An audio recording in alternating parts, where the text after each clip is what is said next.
The opinions and views expressed in the following program are those of the speakers and the host, and do not necessarily reflect those of Yoakley Scott Corporation and your sports network. Yeah, I've been closer to Jesus before, so can you help me out? Oh, can you help me out? Am I on my own? Am I on my own? Or can you help me out? Am I on my own? Am I on my own? Or can you help me out? Can you help me out? I've been scared to look in my soul.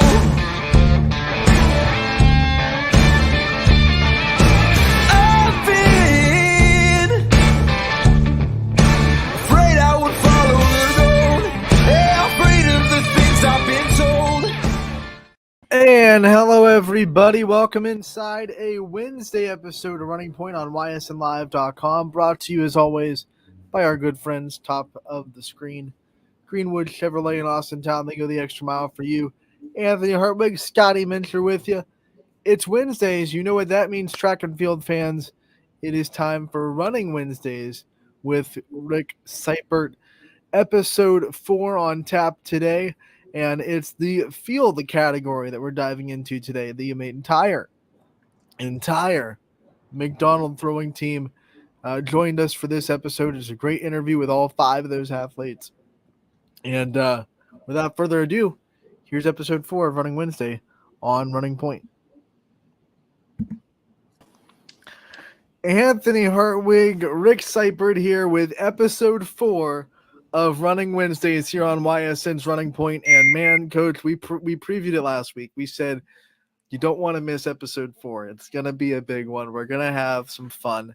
And we have 4 right now, but we're going to be 5 special guests, all from McDonald. It is the throwing team. This is one of the highly anticipated, highly requested interviews of Running Wednesday's young career. And here we go from McDonald, throwing team. The throwers from McDonald. Everyone, how are we doing today? Very amazing. Good. So before we dive into this, I want you guys to introduce yourselves. We're going to put you up full screen from screen left to screen right, or your right to left. Introduce who you are, what class you are as well. I'm Sierra Shiley, and I'm a sophomore. I'm Emma Bundy. I'm a sophomore. I'm Grace Bundy, and I'm a senior. I'm Drew Zajac, and I'm a sophomore. And I'm Jack Record, and I'm a junior. We are so excited that you're here. My first question for you guys, we talked about it before we hit record. McDonald is known for having good throwers. It is a tradition at this school. What has it been like for you guys to step into that role and to carry the tradition of McDonald and keep it up this year?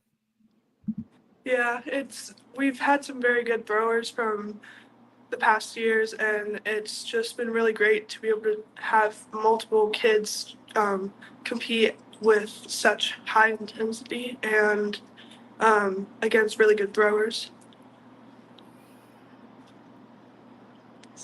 Oh, yeah. Yeah, it's been awesome. I mean, high praises to Coach Mary. I mean, she's built up this throwing dynasty, sort of, and it's awesome to be able to be a part of it, and to try to fill those shoes, and they're some pretty big shoes. Like my sister just said, Coach Mary, most of the credit goes to her, and she helped us develop our work ethics, and we go hard at practice every day. We give it our all. So. We're very blessed to have Coach Mary, and just not even with her, but a lot of great throwers like past, like Zach Gray, Danny Gray, Kyle Crown, Matthias, and Ryan Henry and Christian Smith. Just a lot of great throwers. So. Oh yeah, and I'll stick with the Coach Mary praise too. It's all praise to her. We couldn't do it without her. But it's to say the least, it's an honor. It's a feeling that not every school gets to have such a rich tradition. So it's fun to carry along and continue it our different ways. So it's a great feeling. Yeah, you guys were really highly recommended to get all 5 of you on. You're all having outstanding seasons, and you're all young too. One senior in the group, so we're going to be dealing with you guys for several years here in the future. Do you guys have any like secrets to the craft? I mean, you guys are all putting out really big marks this year. You're throwing high 30s for the girls in the shot, high 120s, and guys are throwing well over 150, and like in the 50s there for shot put. Do you have any like special drills that you really favor for working on your explosiveness? You're not getting to heights like that just pounding weight in the weight room. So, what are some of the tricks of the trade that you can share with some of the viewers? We just continue to do the same drills for form every day outside in the weight room. We just continue to do footwork constantly with like ladders and in the circle, and yeah. Yeah, I'd say our regiment each day is planned meticulously as far as our dry drills that we do repeatedly. The lifts we do, the Olympic lifts for explosion, especially cleans and clean and jerk, and lifting at least 3 times a week. And yeah, fast feet, footwork, lots of throwing. Yeah, Coach Mary always plans out every lifting day and every throwing day. Some days we do heavy weight, and some days we do our regular weight more than the others. And even in rain and shine, we're out there, practicing every day. We do an unbelievable amounts of footwork. So, once you drill that a crap ton of times, I mean, it starts to feel like muscle memory. And especially with the weight room, she knows exactly what she's doing. So we're just very blessed to have her, and she knows exactly what she's talking about. So. Oh yeah. Those rainy days, a lot of footwork and a lot of sore feet after. And then I only do track, so it's a lot of off-season lifting and throwing. But during the season, it's a very well planned out lifting schedule and a lot of just reps. It's reps and reps and reps to hammer good position. Coach Sipe said it best. You have a lot of youth on this group, but I do want to talk to the senior in the group with, knowing that you have this last year and knowing that this is the last go around. What's it been like to navigate that and to deal with all the emotions that senior year kind of bring? Well, I know even going into college, I'm probably not going to have another coach like Coach Mary. So trying to be independent a little bit and, making sure I do what I need to do personally at home, like stretching and just working hard in the weight room, making sure I end on a good rep every time. And, you just got to stay consistent with everything. That consistency is very important. Throw-ins a lot like if it's not as well known as some of the other track events, but a good thing to like equate it to would be like a golf swing. If one little thing is off your golf swing, you're not going to get as much out of your ball flight. And the same thing works with like throwing the discus or throwing the shot put. I know our throw squad always has their own tight knit group every year. You guys have any like pre-meet or post-meet rituals that you guys do? I know a lot of the things that our guys do, it revolves around food. So maybe things are the same over there at McDonald's. Yeah, us girls start with warm-up lap and just circle, and then we all of us throwers start with going to our own tent and putting our stuff together and just being together by the throwing areas for the rest of the day. Yeah, there's a lot of, with the throwing rings, usually pretty close together with everyone. There's a lot of trying to hype each other up and get into the right mindset to compete because there's been some pretty good competition this year, and trying to get everyone to know what they're capable of to get in there and do well. We also do a moment of silence at the beginning to kind of get our heads on straight, whether you use it for a prayer or like to refocus yourself. And we never let each other get down on either like on anything. We always hype each other up, even if the competition is really good. For routine wise, like when we go to the circle, especially in warm-ups, we like to do 6 throws each. I don't know, it's something that we've always done. So just to make sure that we're hitting every single position when we're around the ring and make sure that everything's clicking in all cylinders. So. Oh yeah, and then once we get into this postseason, the hot weather, it's important to stay out of the sun and relax. But I'm a big fan of music, so once I get Van Halen starting to get through my earbuds, I get pretty fired up pretty quickly. So it's good to keep calm in the ring, but like we said, after 6 throws, we feel pretty warmed up to compete. Because of the success that McDonald track and field and even cross country has had over its whole career, its whole program history, the community loves you guys. The community supports you guys. I'm wondering how much you feel that, how much you feel McDonald behind you, and how much it helps you guys go out there and succeed. Oh yeah, we have a lot of support behind us. We're able to see it whether it's at the meet or after the meet, them congratulating us. It just really gets us ready for the next meet. Yeah, I think it's awesome. You'll have lots of teachers and just people from McDonald come to support you, whether it's at each meet or each home meet. I mean, every time there's a McDonald thrower up, because there's a lot of hooting and hollering for the person up to throw, and I think that's awesome. And like Sierra said, you come back to school the next day and everyone knows what you threw or is that your PR, and it's a really nice, close, encouraging community. Like Emma said, there's always a lot of cheering when we're up in the ring. And yeah, we always get really excited for each other. So. Yeah, we have an amazing community behind us, and there's always going to be love and support no matter what, just again with like the rich history, a bunch of people always come back to the meets and they're always supporting us, and even some of the older throwers, like their parents will come, like the Smiths, like they'll always be there, always there supporting us, and we're just blessed with a very great community and an awesome community behind us that's always there to support us. So.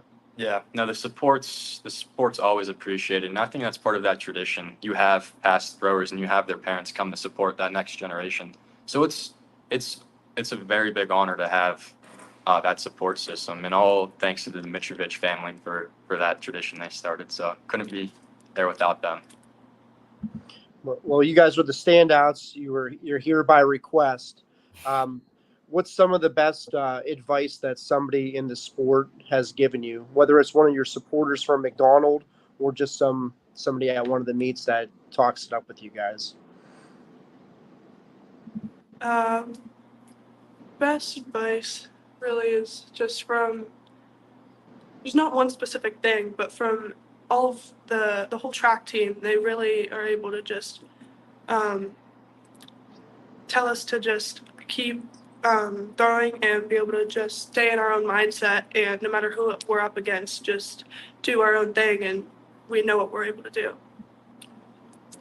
I think I got a lot of good advice from my dad and Coach Mary, because with throwing being so technical, it can be a big mental game as well as physical.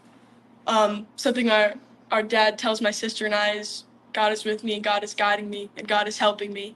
And whether you don't hit that mark or that PR that you wanted that day, it's okay, because you know what you're capable of at the end of the day. Yeah, to go off of what Emma said, I always keep that mantra going in my head from Coach Mary and from my dad. But also, Coach Mary always is big on keeping your head up high, even if you don't do exactly as good as you wanted to. Just confidence. I think of it as a law of accumulation. Day in and day out, you put in the work. The results are going to show.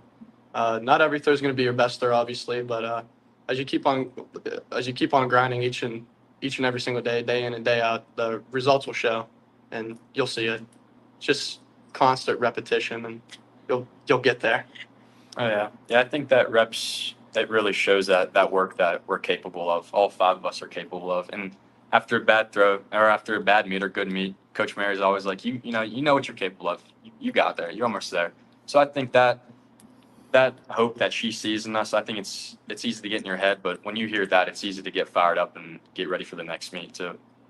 I want to hear about goals. I want to know the goals that you guys set at the beginning of the season, and maybe some goals that are still left on the board, because I'm sure you've already achieved some of them. Yeah. My goal at the beginning of the season was just to definitely with distance be able to hit high 30s, close 39-40, and really with my form keep my shoulders level. Punch straight up. Yeah, a lot of high hopes for this season. I've was hoping to hit around 130, 140s, which I've hit it in warm-ups a good bit, but I'm still waiting to get a mark on that. But we're close, and hopefully we're just saving it for for postseason. Yeah. My goals are obviously, to make it to state in both would be very cool. My goal at the beginning for shot put was to hit 40 feet, and I did hit that already, so that was really exciting.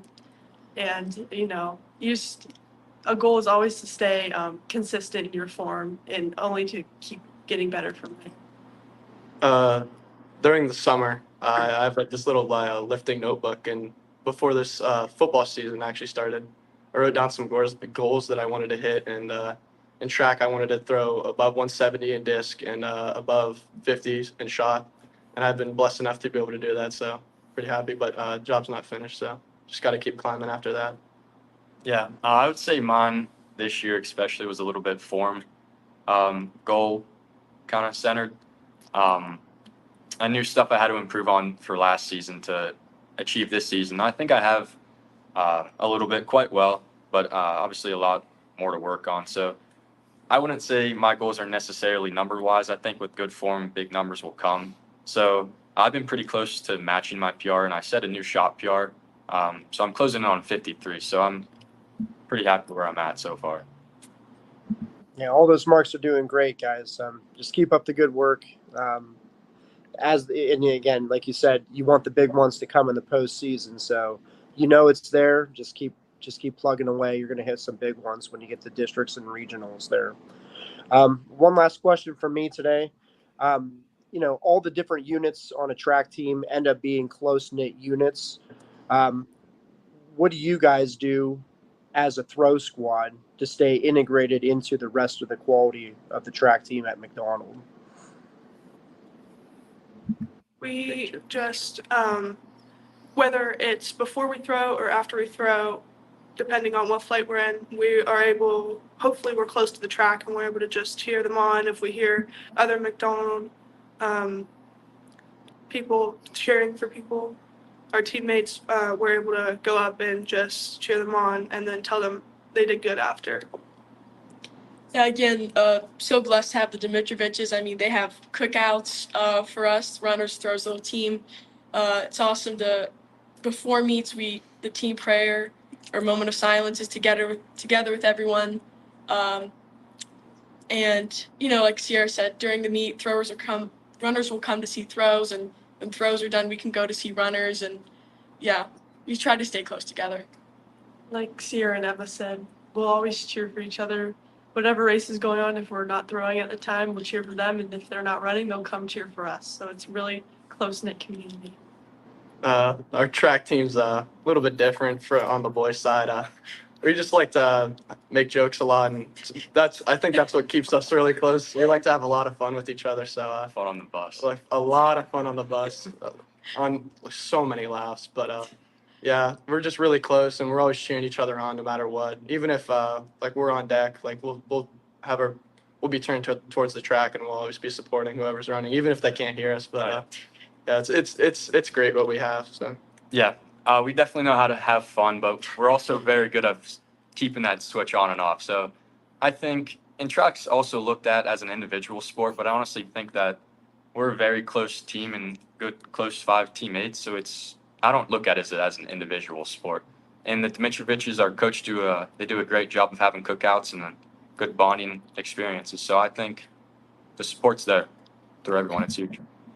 I want to hear from the Bundy sisters before we end this interview about what it's been like to share this, this experience with each other and to be able to, be on the same team for the last season of Grace being a senior and graduating next year. What's this year meant to you guys, and what's it been like to share it with each other?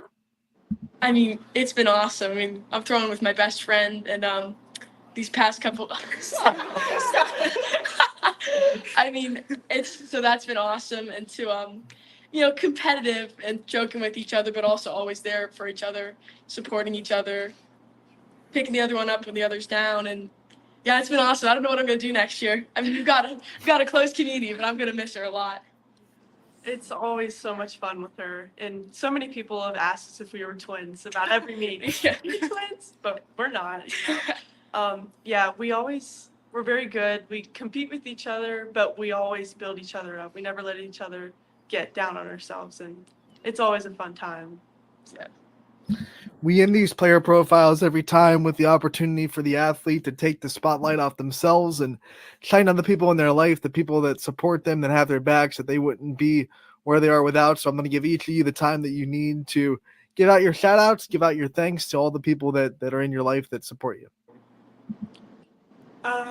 My parents come to almost every meet. My sister's been to a few. All the coaches, Coach Mary, Coach Kapalka, Mr. D, Mr. Cintron, all the coaches. My grandparents have been to every single meet. All their parents are able to cheer me on. Yeah, here's my shout. I just thank God we're so incredibly blessed. I mean, our parents are always there supporting us at every meet and there to cheer us on, and they're there for us.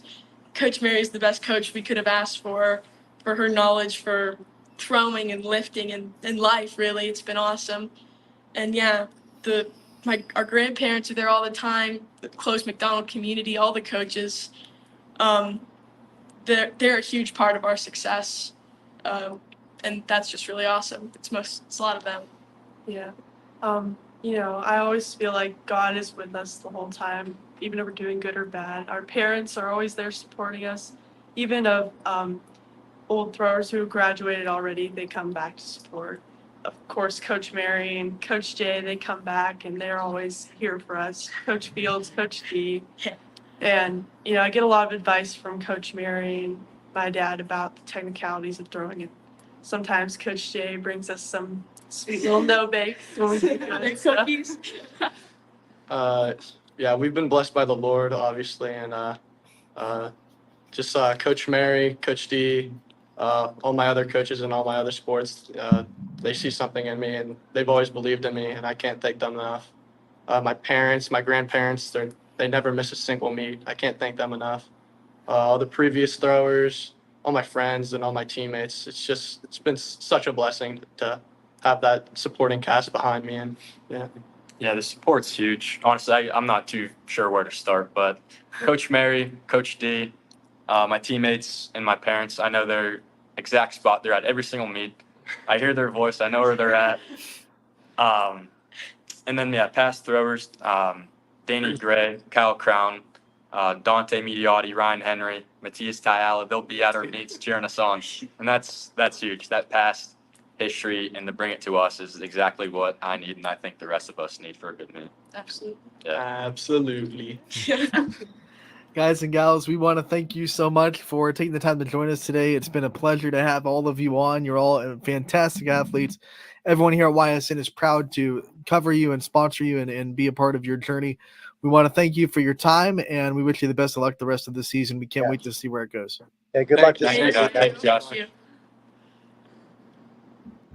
All right, that was the McDonald throwing team.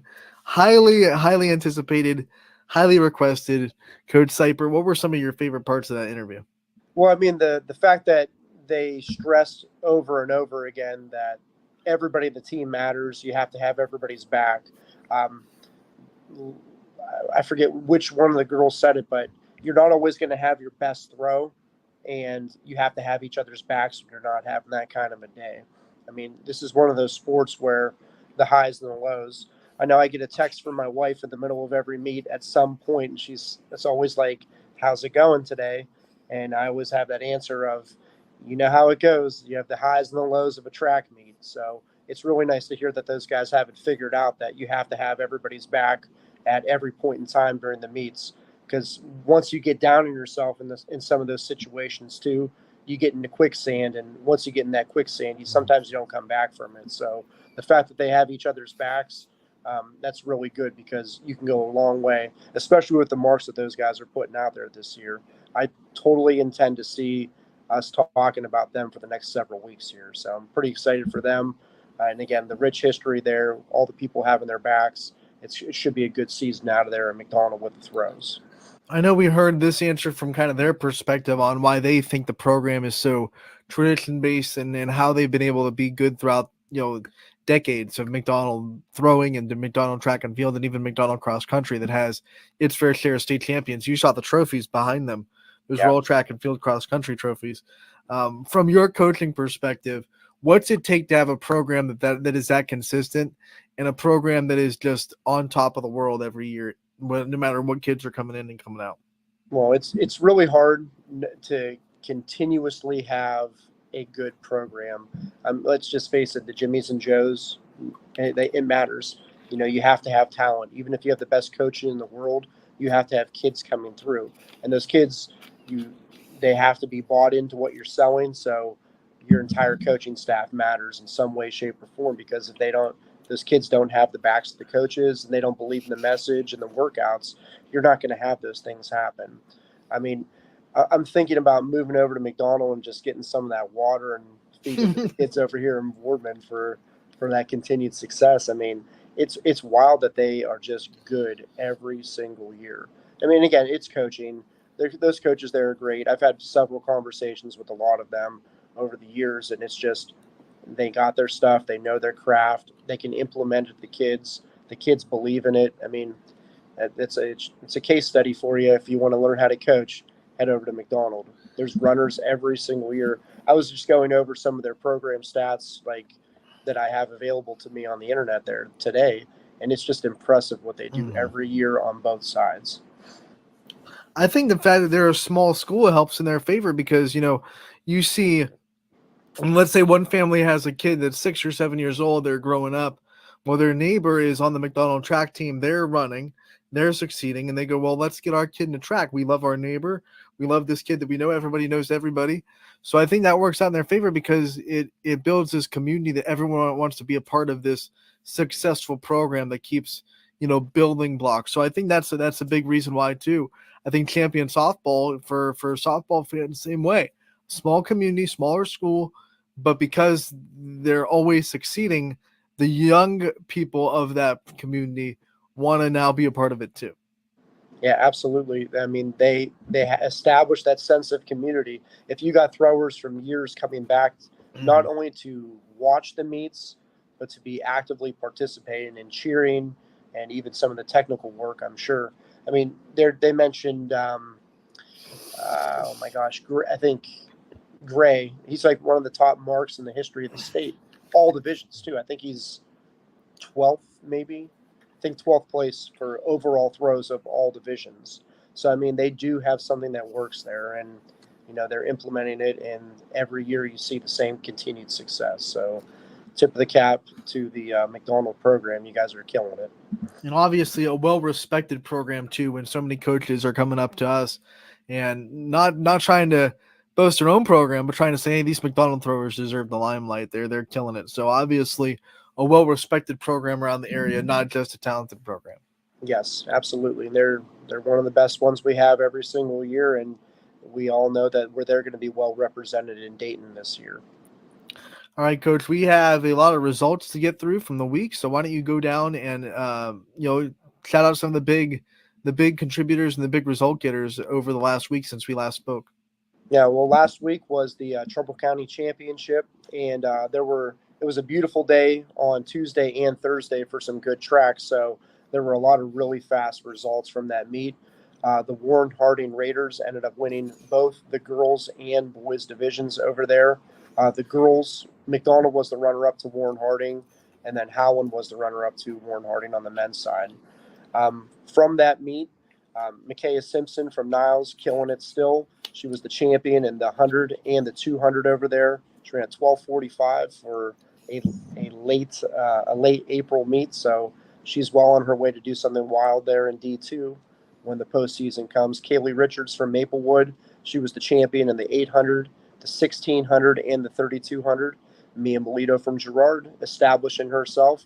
I think I told you last week that it was Hanzu's world for hurdles, and she must have heard me because she went out there and won the 300s herself, and she dropped a 46:31.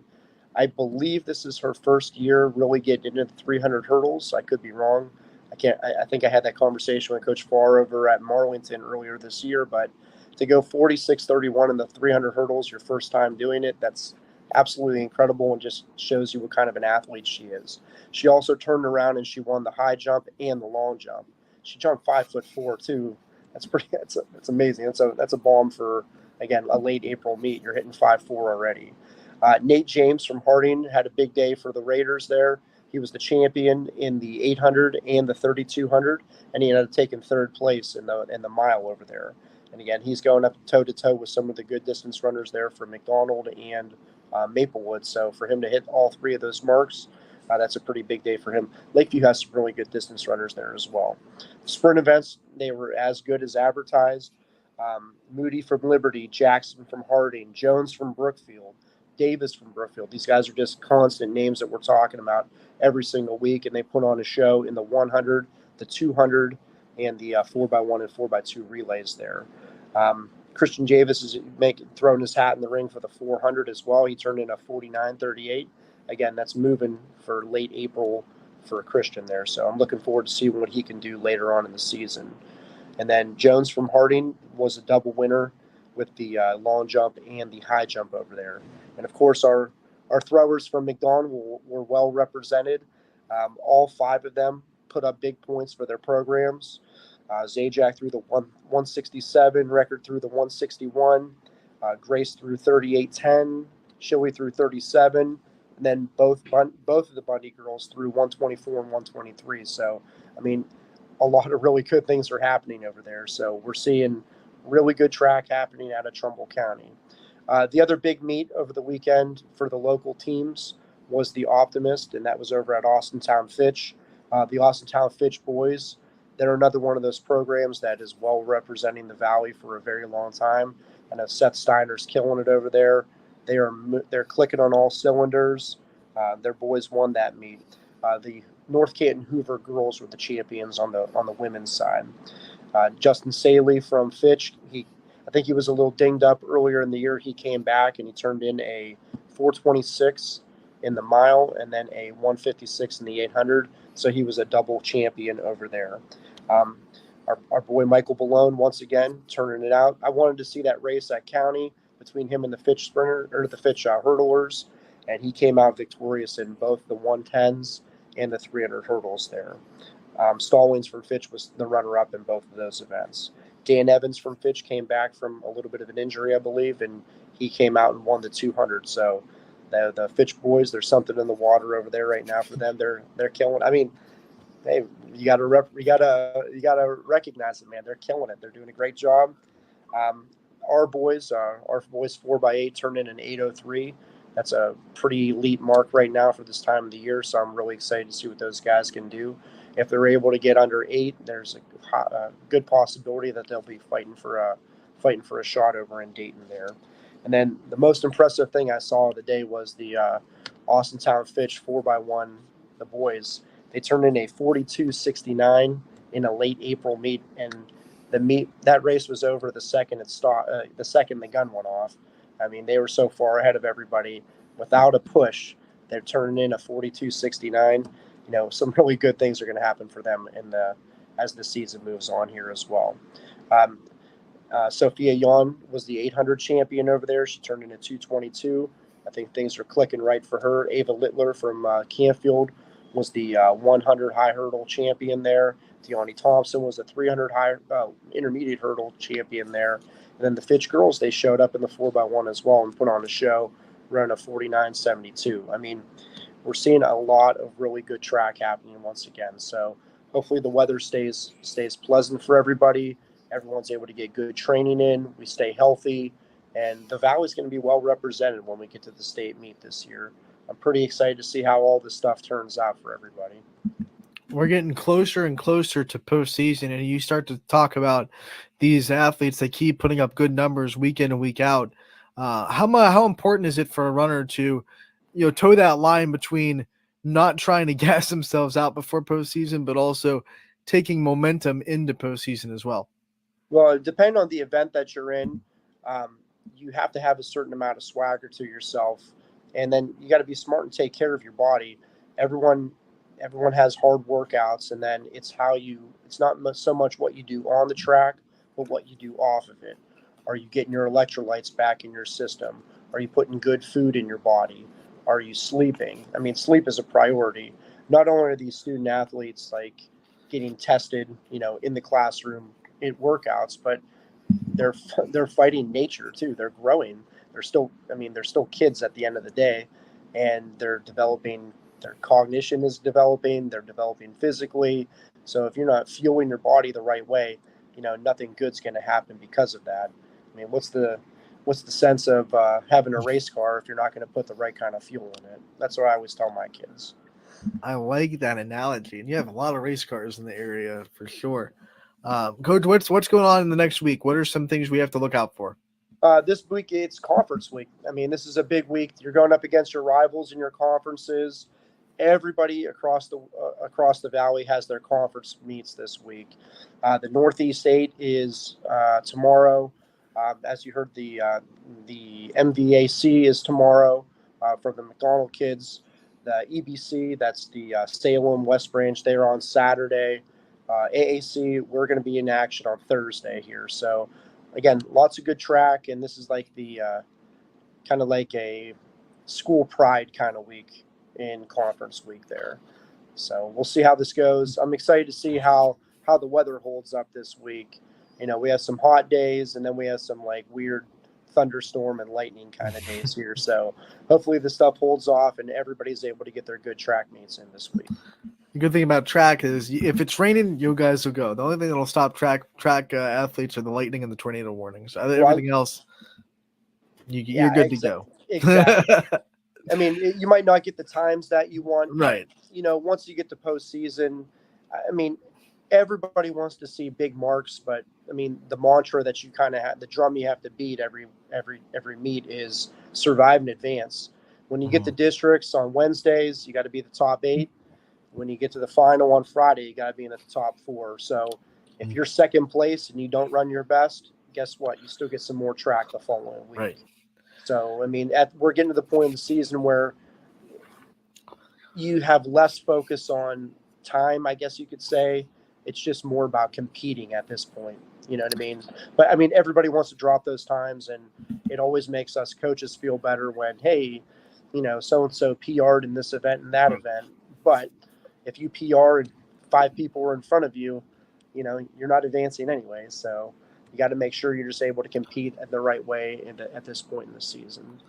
With conference championship week upon us, what conference do you think is going to be the most competitive on both the boys and the girls side? I mean, I don't want to be a homer, but the AAC meet looks really good this year.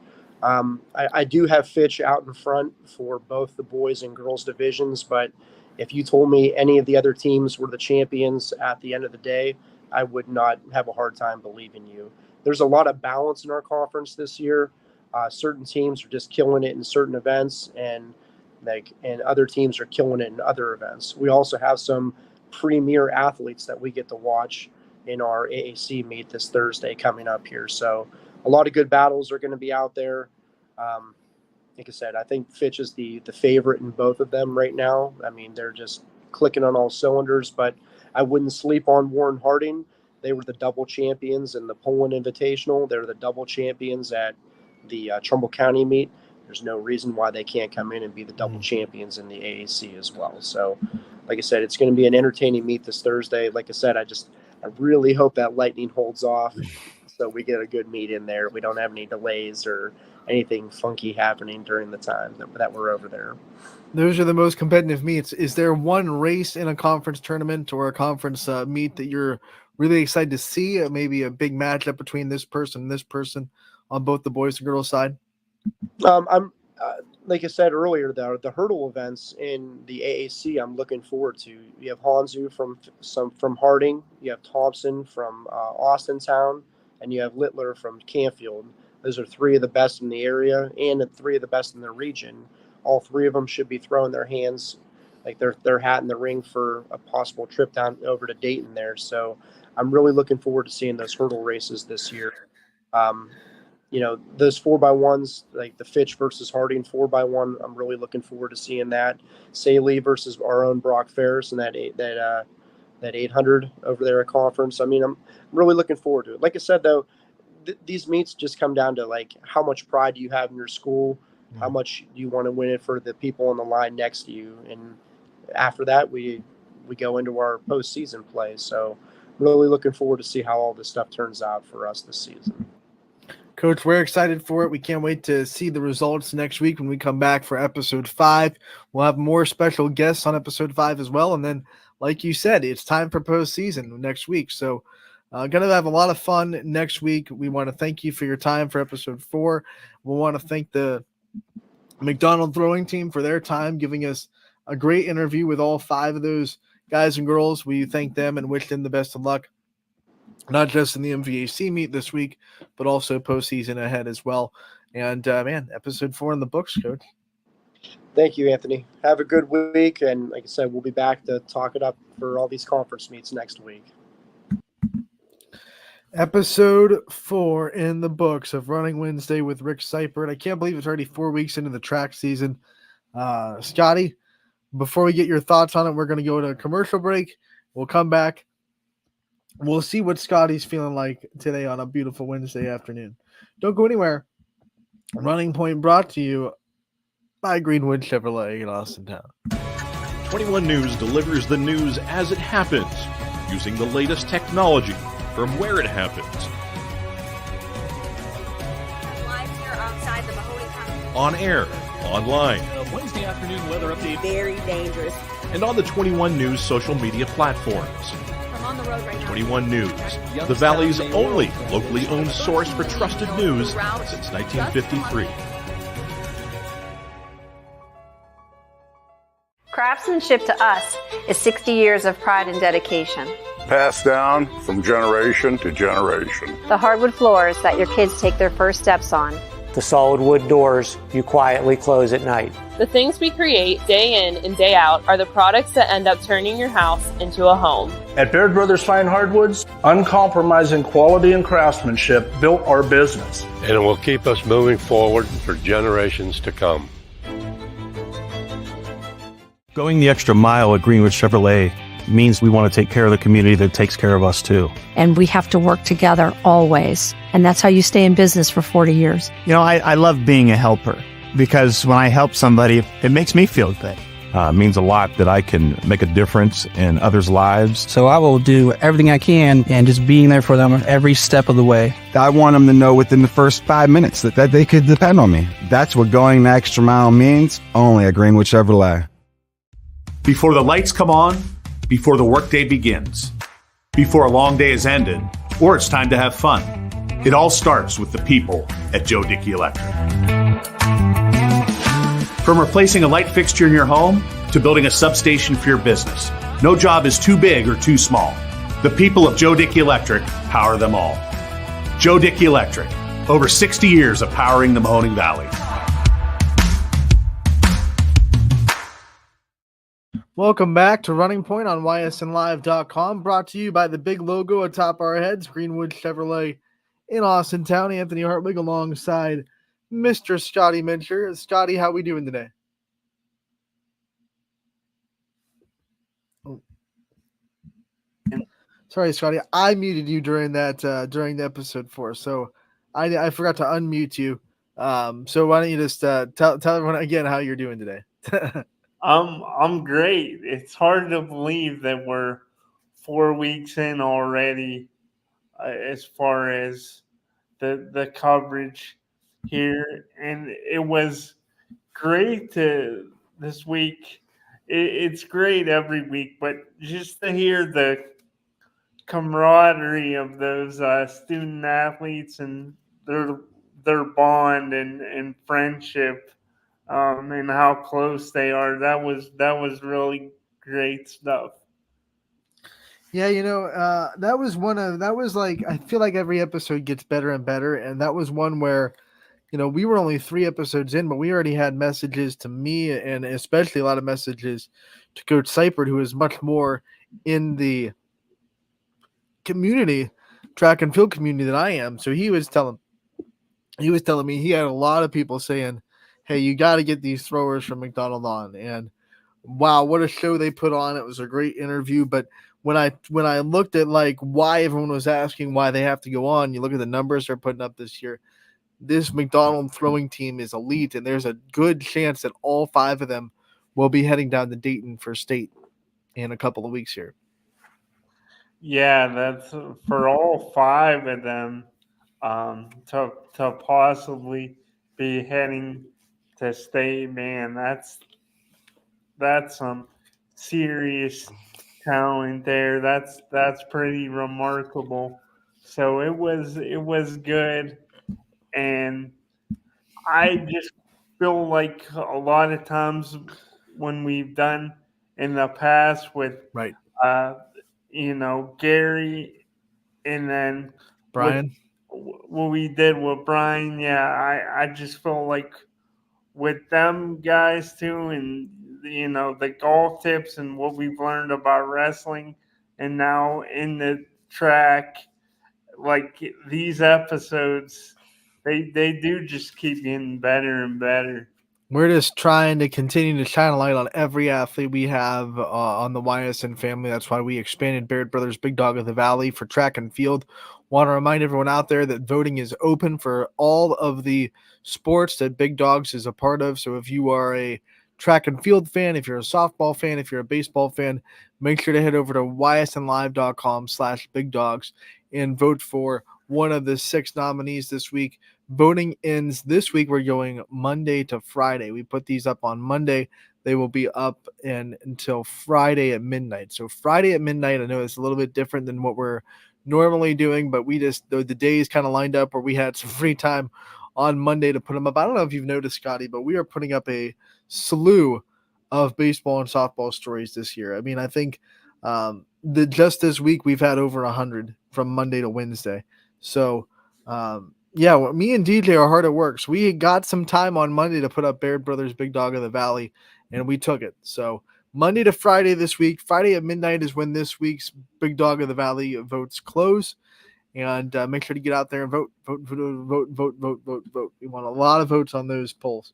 Scotty, it's Wednesday. We always ask this every Wednesday at our own risk because it is a very dangerous question, my friend. But you know what? Like my buddy Darkwing Duck, let's get dangerous. Scotty, what's on your mind today? I like that. I hope it works out for me better than it has for Baker Mayfield, since he talked about feeling dangerous. But I wanted to know, Ant, I was looking at the AL Central standings today, and it got me thinking, and I wanted to put a local tie into this because I was looking at the AL Central standings, and the top 4 teams are all really close. Not even just shouting distance, but they're right there neck and neck for first place in the division with the Guardians, Twins, Royals, and then of course the Tigers too, who won last night. But with that being said, in tying it in the spring sport season so far, is there a narrative, a story that's playing out that maybe you thought was going to go the opposite way than it has before the season, like far as any of the leagues and how league play is playing out, or anything individually in the spring sports? Does something come to mind where things kind of totally flip on what you thought they would be to start the season? I'll tell you what, this isn't me personally because I'm so into softball and I've been following it for a while. So I kind of understood what was going to be going down this year. And I knew Lakeview was going to be a very, very quality softball team in the NE8, and I thought they would have an absolute definite chance. But they are a program that they've been like nipping at the heels of the big teams in the past years, but they just haven't been consistent enough to get there the last couple of years. Last year, they brought in a really good freshman class, made a kind of a push for it, but just still couldn't get past Poland and South Range last year. This year, coming in, I think because of that, a lot of people just kind of figured Lakeview would be that way again, where they'd get their wins. They might make some games tough, but they're still going to be that team in third at the end of the season because they're just quote unquote not that team that's going to go out and beat the big boys of the conference. I should say big girls of the conference, but they did. They beat Poland twice this year, and they just split with South Range, and they are co-champions of the NE8 for the first time in program history. They are NE8 champions.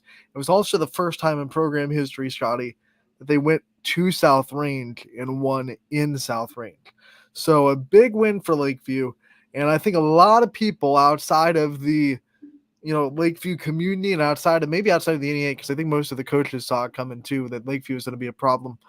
But I think a lot of the casual softball fans out there, parents of other teams, that are kind of shocked sitting here going that, hey, Lakeview came to play this season and they are now NE8 champs. Do you think like most of the really good teams in the area, is it mostly spearheaded by, in your opinion, just the dominance on the mound, or do you think, as far as their hitting, maybe they've exceeded a bit of expectations there? Well, honestly, I think right now all the great teams in the area are proving that you need both. You need a good offense that can go get your runs, and all of these good teams have them. But you also need some pitching that can lock people down and at least get you through a game.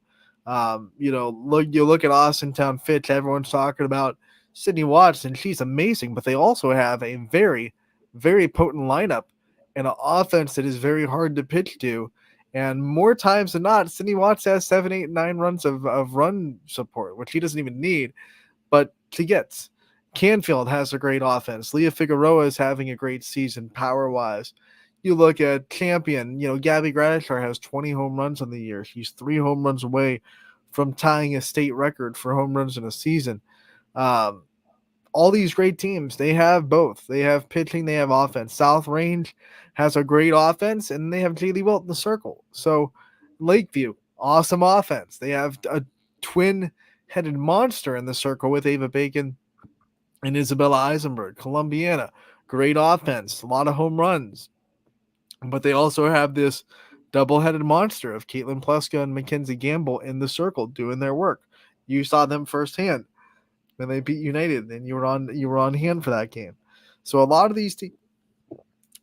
these dominant teams, Scotty, proving you need both. There aren't a lot of teams that have a really, really good pitching staff, but then their offense just isn't that good, and they're consistently winning. It just doesn't work like that. Or the vice versa. There's a lot of good offenses where their pitchers aren't necessarily the most consistent in the world, and they're not winning as many games as these top tier teams. They're winning their games. They're beating the teams where the pitchers of the other team that just don't have the ability to pitch to a lineup like that. But eventually, they are teams that do, and their offense just can't keep up, and they lose games, 9-6 or 10-7. Those kind of games. So you need both to be consistently top tier softball and baseball. I'm just talking softball right now because we were talking about Lakeview, but baseball is the same way. Look at the really good teams in the area. Ursuline, Warren JFK, Fitch, who's having a great season, Canfield, South Range. They all have really good pitching staffs, but they also have offenses that can go out and get you runs when you need to. Columbiana, Crestview, a really good pitching staff, also good offense.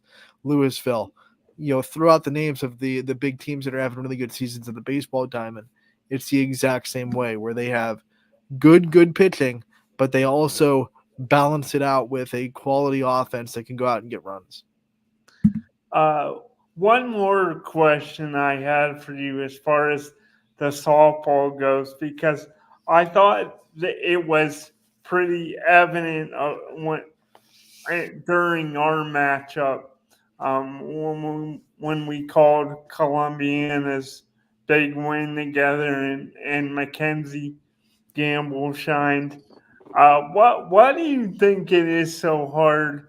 Because hitters have to know that, it's tough to get on top of the rise ball, but it's one of those things where you think in their mind, they got to know, this ball's going to rise. It's not always going to be able to get on top of it. But why do you think, to me, it just seems harder than getting a good whack at those balls that are more kind of over the middle or down at the zone? As a guy that's newer to softball and doesn't have the expertise like you, Anthony, it's a little surprising to me. But why do you think that is with the difficulty of the rise ball? Well, what makes the rise, especially the pitchers that have a good rise ball, so hard to hit, is they have 3 levels of rise ball they'll throw at you, and they all break up, but they all end at different parts in the zone. So you take Mackenzie Gamble, who you brought up, who has 3 rise balls that she'll throw. She'll throw one in, let's say, the first pitch or the second pitch, or maybe it's a 2-1 count or maybe a 1-1 count. She'll throw a rise ball that's like just barely out of the zone or in the top of the zone if she needs a strike. So then you're like, okay. And then she comes in her strikeout pitch, it's going to land up here at your eyes. And you're like, but they look the same coming out of the hand. You can't tell how much it's going to break until it breaks that much. It's really hard to read for a hitter what kind of level of rise ball that's going to be. If a rise ball is in the zone, it's hittable. You catch up to that rise ball and it's right here, and that ball has backspin and a rise. It's going to shoot out of the ballpark. It's the easiest pitch to hit a home run on in softball because it's got the velo and it's got the backspin already in it to go up. So you're going to hit it and you're going to shoot it to the outfield if you catch up to it. But it's also the hardest pitch to hit in softball because it's breaking so well and it's breaking up at your head. And a lot of people can look silly at chasing a rise ball. So it's one of those catch-22s. A lot of power hitters struggle with it because they know, if I can catch up to this, I can match it, and they've done it before. But then, they'll look silly because this particular rise ball goes up at their eyes, and they're swinging at it, and it's like, why are you swinging at that pitch? But what you don't get until you're in the box is when you want to swing, that pitch is at your hip. It looks like it's going to be a meatball. And then by the time it gets to your bat, it's way up here, and you're like, what was I swinging at? It's just the good rise balls break really well. They break late, and they're 3 levels. Sydney Watts is a great example because she developed 3 levels of rise ball. You go look at her freshman year. Her walks were up a little bit, elevated walks her freshman year, because she really only had 1 rise ball up here in the zone. And a lot of high schoolers would chase it because they're not really, at that level where they can depict that's a rise ball and not swing at it. But the teams that were high-level hitters, they laid off that rise ball, and then she had a fastball that was just going in there. She didn't really have the rise ball in the zone. Her strike pitches with velo were pretty much her fastballs. They might move a little bit, but they weren't rise balls. There's a difference, Scotty, between a high fastball and a rise ball. So when it's just a fastball in the zone, these high-level hitters were catching up to it in a hurry, and that's why you saw Fitch make it to just the regionals her freshman year. She didn't really have that 3-level rise ball down yet. Last year, she got it. She had it. They went to state. They won. She was almost untouchable. And this year, now her changeup and her off speed is also much higher level than it was even last year when it was developing. So that's what makes Sydney Watts in the rise ball so dang efficient, because they can throw it in 3 different spots in the strike zone. That's very interesting stuff. So you're saying, in a sense, too, that it's basically like an illusion. Like, you think it looks great. Oh yeah, yeah. Because you gotta remember, like, it's starting at the pitcher's hip. So by the time you have to react to swing, most rise balls are going to look like they're at your belt, because you only have fragments of a second to react to it because you're 43 feet away. So by the time it gets to you, you're like, can I? And then when you teach hitters if they're facing a rise ball pitcher, you say, hey, if it's at your hip and there's 2 strikes, or if it's at your hip and it's less than 2 strikes, let it go. You have to see that ball down. It's kind of breaking your brain because you have to see it down further than you would a normal pitch. But if you know, hey, this girl's a rise ball pitcher, you have to see it down. You have to look for a pitch that looks like it's going to be at your knees or it's going to be out of the zone down low. Because by the time it breaks to you, then it will be at your belt and you'll be able to crush it. So that's what you teach hitters when they're going up trying to hit a rise ball. See the ball down. If you ever hear a softball coach say see it down, that's what they mean. It just means, hey, lower than you would normally expect to swing at a pitch. If it's a rise ball, you can pick that up, swing at that. Like, are you okay if someone does have 2 strikes with them more times than not, or are you okay with whoever's up at the plate, the girl taking a gamble on the ball if they do have 2 strikes? You have to. You really have to. And that's why these rise ball pitchers are so good, because with 2 strikes, they can throw their chase pitch. Maybe it's like 1-2 or 0-2 and they have balls to give. They can throw that rise ball that gets way up, and sometimes they'll get a chase. But if it's like a 2-2 count or a 3-2 count, they can still go to that rise ball, but they'll put it just out of the zone. Just to the point when you probably can't get good contact on it, but it's also going to look down. It's going to look like it's going to be a strike in the zone. You have to swing at it. That's why having 3 levels of rise balls are so important. 1 for a strike, 1 just out of the zone, and a chase pitch. And Mackenzie Gamble and Sidney Watts are both 2 good examples of pitchers that have that 3-level rise ball. Thank you, Anthony. I feel like the star's going to go above my head. You know, valuable sports lesson. Come back next week. We'll break down Gabby Gratish's screwball. I'm all about it. I want to hear, because that's something special too. Everything that these girls got that's in their arsenal. All right, Scotty. We have so much fun. Tournament softball tonight. Go out there and support all the softball teams. Reminder that YSN, because of the fee that OHSA implies on us to broadcast tournament games, our live broadcast coverage will not start until districts unless sponsored by the school or a business in the school. Then we'll be broadcasting. But other than that, in districts, we will get out to as many as possible. But for sectionals, you're going to have to go out there. You're going to have to support these teams. I think most of the sectionals that I've seen have been on. I know we had some thunderstorms last night, but I haven't heard of anything getting canceled tonight. I know that United in Poland, who is Division 3, who are normally playing tomorrow, have moved their game to today. So they are playing tonight alongside Divisions 1 and 4. So get out there, support your softball teams in the sectionals, finals. Baseball, plenty of action tonight on the YSN Network, ysnlive.com/live. Scotty Mincher, Anthony Hartwig signing off for today. Come back tomorrow for another episode of Running Point. Come back next week to see episode 5 of Running Wednesdays with Rick Seipert and another episode with Mr. Scotty Mincher. I'll get the salute too, Scotty. We are out of here, buds. We will see you tomorrow on Running Point, brought to you by that salute's going